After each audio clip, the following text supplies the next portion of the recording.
सर्वांना नमस्ते.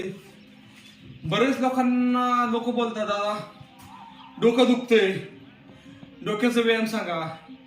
अजून म्हणजे मायग्रेन आहे, त्याचा त्रास होतोय. तर ते कायमची नष्ट कशी करायची, त्यासाठी आपण घेऊन आलो आहोत एकच व्यायाम. आणि तो डोक्यासाठीच नाहीये, तर तुमच्या नखापासून ते तुमच्या केसापर्यंतचा व्यायाम आहे. आणि त्याने प्रत्येक व्यक्तीने हा जर केला तर नक्कीच तो निरोगी राहील. अगदी मन गॅरंटेड सांगतोय. तर तो कोणता व्यायाम आहे चला पहा आणि 100% करा. आणि जरी जमलं नसेल तर त्याच्यामध्ये प्रयत्न करा तो व्यायाम करण्याचा. तर ते व्यायाम सांगू आपण, चला करूया. हे बघा,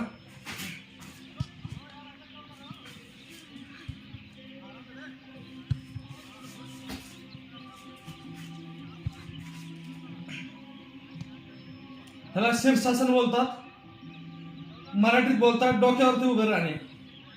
तर हे प्रत्येक माणूस रोज 2 मिनिटं तरी डोक्यावरती उभं राहायला पाहिजे.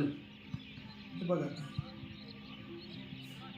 ह्याने तुमचे डोळ्याची नजर कमी झालेली असेल तरी नॉर्मल होते, चष्मा नॉर्मल होतो. त्याच्यानंतर बरेच अगणित फायदे आहेत. तुमचं मायग्रेन, डिप्रेशन, ताणतणाव, डोकेदुखी आणि केस गळणे वगैरे बराच व्यायाम आहे. बरेच गोष्टी आहेत, त्यातली बऱ्याच आजारांवरती काम करतं. तर सर्वांना विनंती आहे की हा शीर्षासन, हा डोक्यावरती उभे राहणं रोज प्रत्येकाने करावे. आणि केल्यानंतर त्याचे अगणित फायदे आहेत. तर अगणित फायदे असे आहेत त्याचे, तर सर्वांनी करावे आणि ह्या गोष्टींचा लाभ घ्यावा.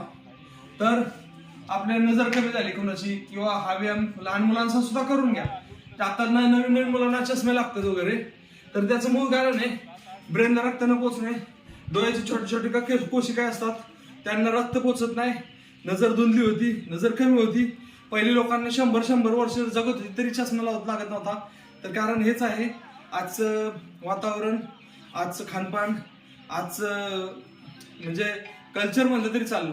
तर चला, छोटासा व्यायाम माझ्या म्हणजे एक सांगण्यात तो तुम्हाला